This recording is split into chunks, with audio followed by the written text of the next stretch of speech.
we need to support ministries that's going to touch them while they're inside the prison.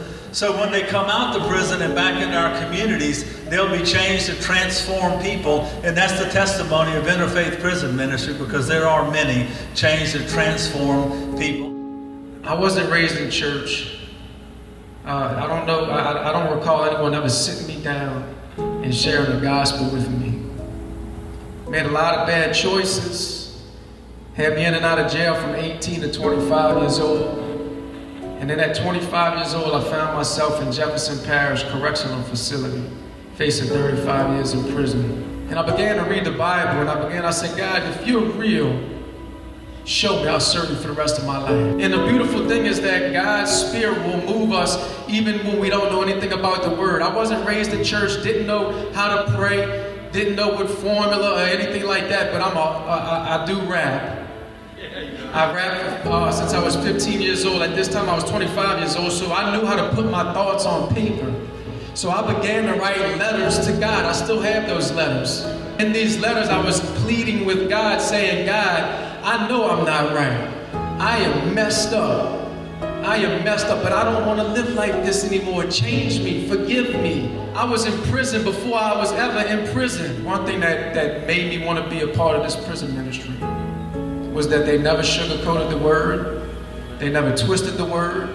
They never took the word out of context, but they challenged us to be true men of God. And while I was still an inmate in Interfaith Prison Ministry, in my heart, I already became a volunteer in that prison ministry, because every prison I went to, DCI and Fort Wade, when Interfaith Prison Ministry would show up, I'd be there on Friday and I'd be there on Saturday.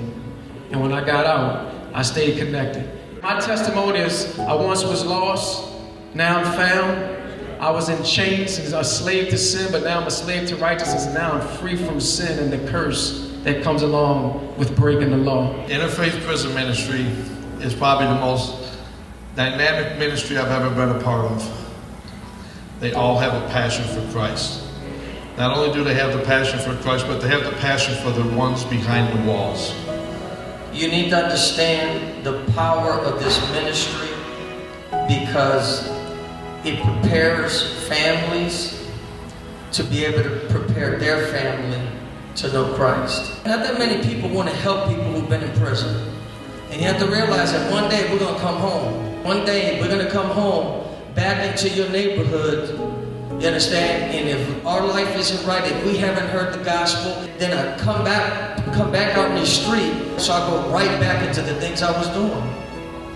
And then I hurt your family again, and I hurt your friends again, because nobody wants to go share the gospel. Nobody wants to help these people that are in prison. You think they're going to get locked up and never come home. And that's the misconception. If you want to get involved with a ministry, this is the ministry to get involved with. A ministry that reaches out to people that all they know how to do is go and commit crimes until they come to Jesus Christ. Now they're out there converting others and bringing people to Christ, and they need people to get behind and support this ministry. It's going to be one of the best ministries you ever support. Just recently released from St. Gabriel, Louisiana prison. I was fortunate to meet Miss Christine through Interfaith there. Before I met those ladies there, I was broken, torn, and they helped me to receive Jesus and find Jesus. Now outside free, following Jesus, thanking God every day for the new life that I have. I remember when I took a position for very little salary, and God spoke to my heart. He said, I didn't put you here to make a living, I put you here to make a difference. And if you want to make a difference in this world that takes it all the way through eternity, you join Interfaith, you join this team, and watch how God will bless you to be a bigger blessing than you ever dreamed. God bless you. 4 years ago, I was released from prison, and Interfaith Prison Ministries was there for me. And we prayed about being able to be reconnected with my son. Russell told me to be patient and let God, that if I trusted in God, that God would move and touch people's hearts and shift things. And I'm so grateful to be standing here with my son and be reunited. If we can save one person behind the prison walls, we can change an entire generation in the direction that they're going for generations to come. And I'm passionate about letting those kids know about Jesus. I was involved in the Little Lambs program many years as a child. My sister and I both attended. And you know, it's really hard having a parent incarcerated any time of year as a child, but especially around the holidays. The volunteers and just the whole program that they put on makes you feel so hopeful. You can feel God's love when you're there. And I mean, as a child, getting Christmas gifts is something really special, especially when you don't even know if that's something that you're going to get that year. The statistic says 69% of kids who have a parent that is incarcerated will usually also end up that way. And I am so blessed and thankful to be a part of that really small 31% that did not end up that way. I'm Mackenzie, and I'm 10 years old, and I want to be a nurse when I grow up. It seems fun. Yeah. And I get to stick people in the arm. I'm in 6th grade, and I either want to be a science engineer or a veterinarian. I want to be a traveling nurse, and then I want to go back to school to get my bachelor's degree in psychology.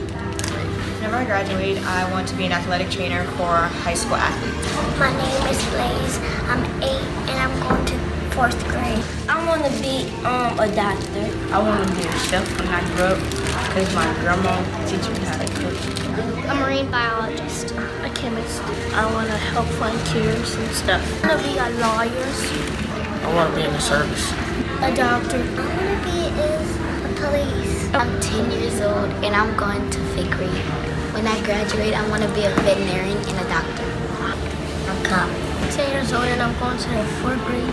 I want to be a carpenter and a mechanic. So the Little Lambs program not only does the Christmas party, but they help families in so many other ways. Back to school bashes and family days, just keeping families together, trying their very best to help prevent more chaos in kids' lives, and you just making them feel loved. Well, the Little Lambs has helped me out so much with Jacelyn. We've been in the program for Christmas, and we absolutely love it. Ever since we've been coming to Little Lambs, it's a blessing, to have someone that, wants to help out and help ones that, that's in need and doesn't have the fathers that can do that. We have 5 half-siblings that were not as fortunate to attend. Those 5 people are either dead from ODing or are in prison or out of prison but still don't have their lives together. And it's really sad to see that. I kind of wonder if they had the opportunity to be in the Little Lambs program, if maybe their lives would be completely different and they wouldn't be laying in a grave right now or rotting up in a jail cell somewhere. My favorite part about Little Lambs is where we all get to get prizes and our back to school bash looks nice. Well, I've been coming here since I was 4, and I really like how they interact with the children and they give them gifts and everything. And they always have different things each year that we come, and it's really fun. Today I actually just got back from volunteering at the Christmas program. It was such a special thing to be able to give back to something that gave me so much as a child. I'm just so blessed now to be married with 3 kids, just full of hope, and I'm just so thankful for the Little Lambs program that gave me that extra push as a child. It's gonna be okay. You're not by yourself. You are loved, and there are so many people there to help you. And I am so thankful that Interfaith Prison Ministries is there to help families and to love families.